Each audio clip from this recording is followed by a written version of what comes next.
Perfect. Good afternoon, everyone, to today's Insights and Innovations. I am taking over the introduction because Sam and Beck are on a plane all the way up in Cairns. So hopefully they're having good weather.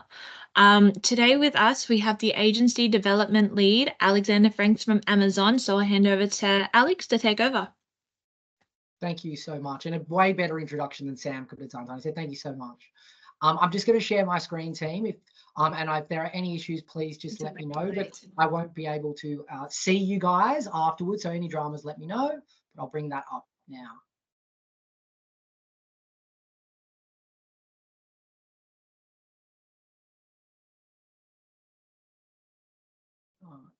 Tani, is that working? Yep, just put yourself in presenter mode. Oh, one sec, sorry. I'm going to do that now. There we go. How's that working on your end? All good.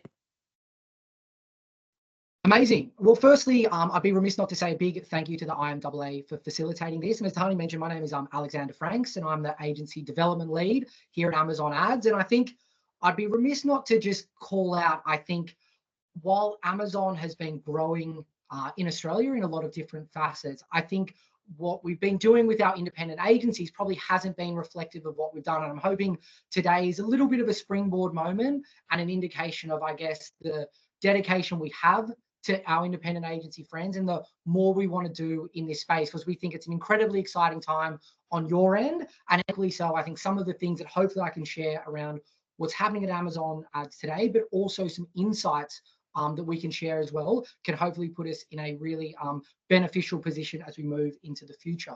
Now, I know we've got 45 minutes, so I'm hoping to get this in about 30. Famous last words from someone who works in sales, but we will see how we go. Now, from an Amazon Ads perspective, there's three core pillars to our business. And I think all of these are particularly topical and hopefully important to our agencies, whether it is strategists, whether it's planners, buyers, and of course, marketers. And where we will anchor ourselves, and I think where you'll see a consistent message from Amazon Ads in the coming months and years is around these three pillars. One is around content. Now, I'm going to touch on this in a little bit more detail when we dive into Prime Video specifically, because I think arguably that's the most exciting launch that's happening in Australian media this year. The second part is obviously the core of our business is commerce. And I think we can see what we're doing in this space, but I actually don't know if we do an amazing job in terms of servicing that with both our agencies and clients. And the third part, while it's incredibly important, is how it's underpinned by what we call advanced technology. And that's effectively our technology stack. Now, like the reality is I could spend almost, an hour or more on each of these. But for today, I primarily want to focus on content and a little bit of the commerce. The advanced technology, I might park a little bit today, knowing that this could be something we could pick up in the near future. So this image here is an image of our latest fulfillment center in Kemps Creek in Sydney. And I think it's important to step back with Amazon from an e-commerce perspective and recognize, I think, maybe where we're at, but really importantly, where we're going. Because I would imagine quite a lot of the feedback we get at Amazon Ads in Australia is, hey, you're not quite as big as the US, or maybe the launch wasn't as impactful as we really thought it was going to be. And I actually think all of that critique is fair if it's based on the US and, say, the UK now. But what we've seen in Australia, it's actually really incredible if you zoom out to what existed just a mere kind of 10 years ago. So when Amazon first launched, to give you an idea, there was one fulfillment center, there was 1 million products, and the average delivery speed was 1 week. Now, if you fast forward to today, we actually have 7 fulfillment centers, the latest one just being announced in Melbourne. There are 200 million products that are available via amazon.com.au, and the average delivery time within metro markets is less than 2 days. It's a day and a half. And I think it's those three pillars that we know are going to be the determinant for success for Amazon in Australia. And those pillars are a wide range, which we're starting to see, over 200 million products available, speed of delivery, obviously incredibly important, And then the ability of trust, earning trust with our customers becomes imperative, because that becomes the flywheel of Amazon's and of Amazon. And you might be asking, oh, well, what's the relevance of this for an ads perspective? And what we do know from overseas markets is that ultimately the ads business water skis behind the success of the retail business. And the reason for that is, as more people use amazon.com.au, there's more scale. So there's more people to reach, which is really important. But the other part of it, which I would imagine is particularly important for, say, the digital specialists on the call today, is the ability of us to have a greater understanding of what our customers are doing. And from a data and a segmentation standpoint, that puts us in an incredible position that I think most brands won't have access to. So if we dive into this in a little of a deeper understanding of, I guess, what that means throughout the Amazon canvas, and I might use, I'll use Sam Buchanan as an example here, right? Now, just humor me for 1 second as I walk through what Sam's day could look like. So imagine if Sam gets up early in the morning and he sets his alarm with Alexa, and he wakes up and he obviously wants to check the weather in Cairns because he's heading up there. Well, we'll say he's going to the office today to make this a little bit easier. So he uses Alexa to start the day. He's then on the way to work and he jumps on the bus and he listens to an Audible book on the way to work, something obviously to do with fitness and health. When he gets into work, he realizes, like me, he might have a newborn at home, and he needs some new, say, diapers or something delivered for his kids. So he jumps on amazon.com.au and he makes sure those get delivered. When he gets home, that beautiful Amazon box is waiting for him when he gets home, which is a great experience. I know my wife enjoys it very much. And then you imagine, to settle out the day and maybe to relax, he puts on Prime Video and he might watch the latest offering from Prime Video, whether that's the Test, which is just launched, which is particularly relevant as the Cricket World Cup launched the other day. And who knew Sam was a gamer? So he jumped on Twitch at the end of the day. Now, what I think is incredible is, one, that ability to interact with the Amazon canvas did not exist in any capacity less than 10 years ago. But perhaps more important than that for the advertisers and marketers in the room is that the understanding of that journey is underpinned by one single source login. And that means we have an incredible understanding around what people may be listening to, their habits around their family and their household, what they're streaming, what they're watching, but really importantly also what they're ordering, what they're browsing, and what they're delivering. And I think if you zoom out in terms of what's happening with cookie deprecation and what the future looks like for identity, I'd like to think most agencies would look at this proposition and know it puts them in an incredible space to play in the future, in that it's protected, it's durable, and it puts your brands in a position to really be well placed for the future from an identity and signal perspective. Now, this part for me is maybe the more exciting part, and I think, you know, I always think Amazon does a great job maybe from an advertising perspective, obviously whether that's Prime Video or the e-commerce business, but I don't know if Amazon Ads does an amazing job from an advertising perspective. And some of that sits with us and, you know, connecting with you today and showcasing what that looks like. So the first call out is this here. Now, while reach is important, all it does is open the door. But I think what's really important to call out with Amazon's reach from a content perspective is that if you were to take away the logos that are effectively mentioned there, Amazon would be the 4th largest commercial digital publisher in Australia. So if nothing else, the scale is there to be able to connect with brands. But like I said, I don't think scale is that interesting. I think it's our ability around the incredible content we have, the incredible communities we have with the likes of Twitch, and that understanding that we have from our data that hopefully puts us in an advantageous position to work with your brands. Now, I said to the team today that there's so many areas we could focus on, but I think for me, the most important area, and certainly the most topical area, is Prime Video. So hopefully there's a few of you that are on this call that are members of Prime Video, and they've been watching the incredible content that has been produced. Now, I have a reel here. I'm conscious playing it over VC if you'd like it to be. So I'll make sure I share it afterwards. But I do think it's worth showcasing the incredible content that is on Prime Video before we go into some insights and analytics around the streaming space more broadly. So I'm going to play this. Again, sound quality may not be amazing, but then we can get stuck into the details.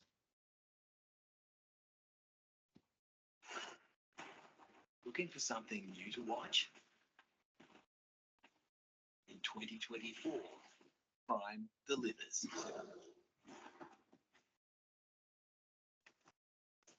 Okie dokie. Find something to tell your friends about. Make it happen. Yeah? Yes, sir. Please don't call me that. She, her. Go never get the voice. Just like you. Find big journeys and even bigger worlds.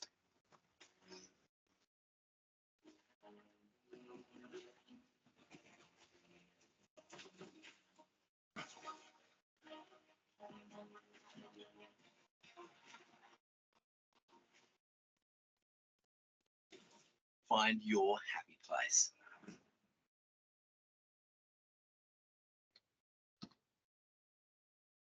So hopefully you can get the sense of the top quality programming that exists on Prime Video. But I think I want to spend just a moment around the TV landscape in Australia, because I think for those that don't know, my background is actually in TV. I've worked at Channel 10 for longer than I've worked anywhere else. And I think I would like to think that I understand the value of TV as a brand building medium better than any medium that exists. And this certainly isn't about saying, hey, that TV doesn't have its rightful place within plans and strategies. It's an incredibly important part of the ecosystem. And I think, I don't know if you need to be a strategist or an economist to understand what's happening in terms of that TV experience, right? You probably just need to look at the way in which you and your family or yourself or your flatmates ultimately consume TV when you come home.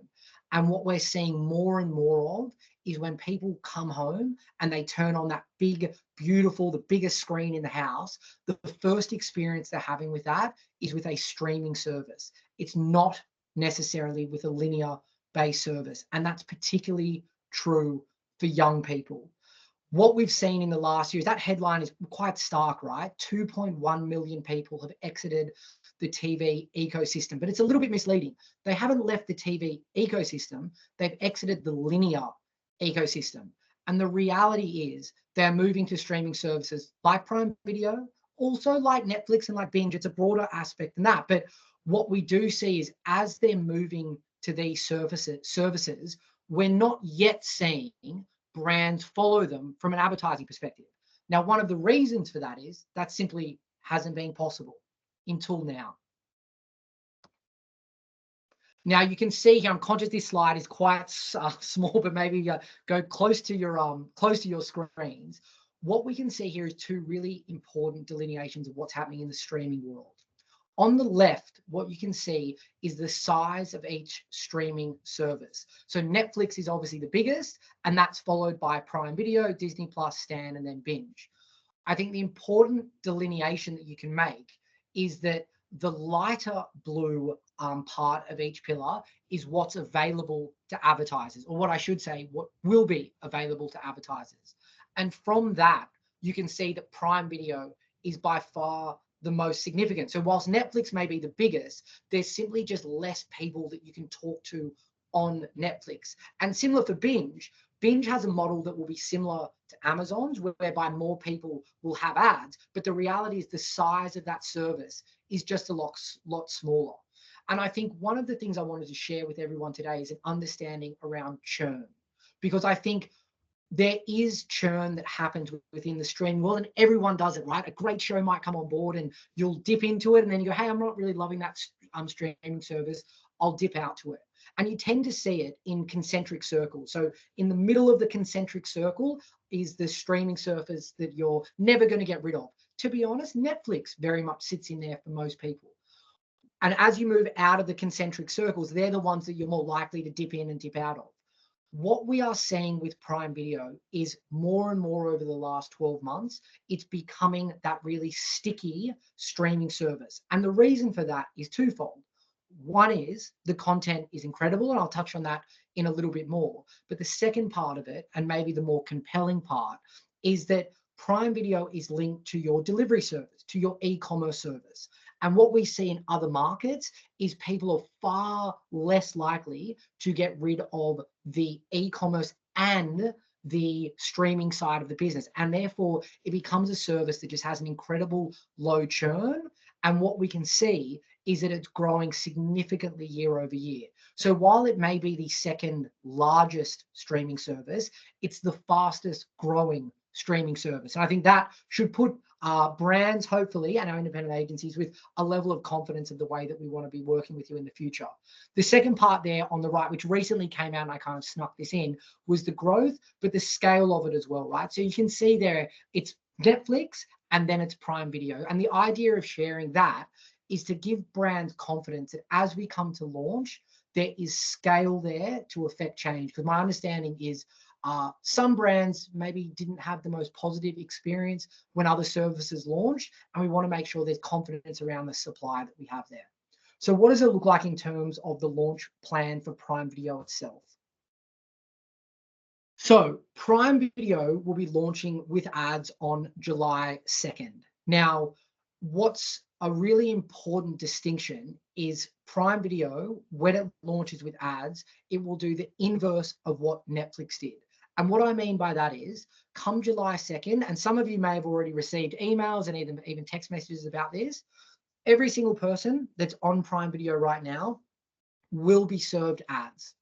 If you don't want ads, which a lot of people don't, unfortunately, on our end, but no, if you don't want ads, there is the opportunity to opt out. Now, the price to opt out is $2.99. We don't have a firm view of what that dropout rate will be, but we do know that from what we've seen globally, because this has launched globally already, that we are really confident in the forecast that we've shared with the market. From an ad experience standpoint, I think one of the things we want to be really conscious of is a service, is that those that are ultimately choosing to have ads or effectively not choosing to opt out, is that they have a positive ad experience. And in order to do that, we're going to have an incredibly low ad load. So we're looking at about 2 to 3 minutes per hour. That may kind of fluctuate depending a little bit on the nature of the content. And the idea of that is, one, it's great for our consumers in that ad experience is minimal. But I think you can really clearly make the argument that that is great for advertisers as well. It's low clutter. There's effectively going to be a really high portion of ads that are running with position in break because you don't have high ad pods. The fourth part I want to touch on is the inventory types, but I'm going to touch on that in a little bit more detail. Now, the only call out I will make, and it's important to be open about this, while it will launch on July 24th, there are select launch advertisers that are effectively going to have some form of exclusivity over the first 3 months up until the end of September. So from October onwards, that is ultimately when we will be opening it up to the broader market. There will be minimums that are required there, and we will share that in due course. Now, if there's one thing to remember around kind of how Prime Video wants to be positioned, it's these 3 key pillars. It's premium content, it's engaged viewers, and it's the targeting and measurement solutions. Now, the premium content aspect, and I'll touch on this in the next slide to give you an idea of the content slate, but I think probably the most compelling data point is if you were to look at what streaming services spent on content last year, Prime Video spent $12 billion on premium content last year, and Netflix spent $9 billion on content. Now, whilst the premium content is really important, and we're talking A-list actors, whether it's Anne Hathaway, Jake Gyllenhaal, Nicole Kidman, I think it's really important that that is coupled with local content, right? Because I think, I'm pretty passionate about this. I'm an Aussie. I grew up here. I want to see Aussie content on Aussie screens, particularly as people migrate from linear services to streaming services. So if you turn on Prime today, you'll notice that we have the ICC World Cup. So live sport, incredibly important. We've recently had the test, and there will be a local version, which will be pretty cool actually, of The Office, which will be launching later this year. An engaged viewers perspective, I don't want to spend too much time on that because I think most people will come to you and tell you how engaged viewers are. Aussies are bingers, right? We watch content, we love it, and we watch it, in a high portion in a short amount. The third pillar is probably the most important part. And it's if you go back to what I mentioned around that kind of day in the life of Sam Buchanan, the data and the understanding that we have of our consumers, it's the ability to pair that understanding that we have with an incredible ad product that's high reaching and highly attentive. Now that's true from a targeting standpoint, our ability to segment audience, but I think it's really true from a measurement standpoint as well, particularly if you have a client that sells products on Amazon. It really is, people talk a lot about kind of full funnel kind of attribution. Amazon genuinely has the ability to do it, but it also has the ability to work with our third parties from measurement solutions, whether it's the likes of BeatGrid, so from an incremental reach, Adelaide, who we're working with from an attention standpoint as well. So this just gives you an idea of the content slate that's coming out, and you can see there really is A-list content. I watched our Roadhouse on the weekend. It was basically Jake Gyllenhaal without his shirt for 2 hours. I felt terrible. I just did some push-ups afterwards. But I think it's things like The Rings of Power, so the most expensive TV show that's ever made, as well as shows like The Office as well. And this gets updated weekly, monthly. I know The Boys is coming out next week, which quite a few of the team in The Office is incredibly excited about as well. Now, from an audience standpoint, what we know about the audience is the estimated monthly reach is about 5.1 million. So while it's an incredibly valuable video product, there's enough scale there to affect change. But I think what's really important to call out about it is some of the things that's not in these slides. So it is a younger demographic by the nature of streaming. It's a more affluent demographic. 80% of what's streamed on Prime Video is streamed on a connected TV, meaning it's on the biggest screen in the house. They're earlier adopters of technology. They're more likely to spend more on grocery shops. So as a really kind of prime demographic that's kind of hard to reach, I think it'd be hard pressed to say that Prime Video can't meet that in some meaningful capacity. Now, while the profile of the audience is important, I think maybe this is even more important.